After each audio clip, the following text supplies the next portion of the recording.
Nước uống à? Nào Mày còn hai bốn ta còn 6 máy nữa cơ. Mình có được. À nó 7 máy nữa mới được, cái này cái thứ 7 rồi. Đấy là anh em ở đây ngồi đang hóng hớt đấy, để sang bên kia ngồi con mình ngủ đi. Để càng lâu ấy.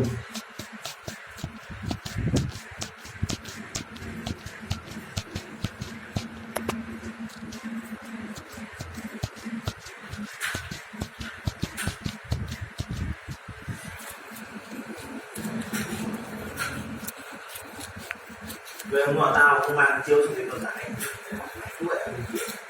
Cứ thế mình đang phòng kia mà. Ngủ nào không biết không? Ừ.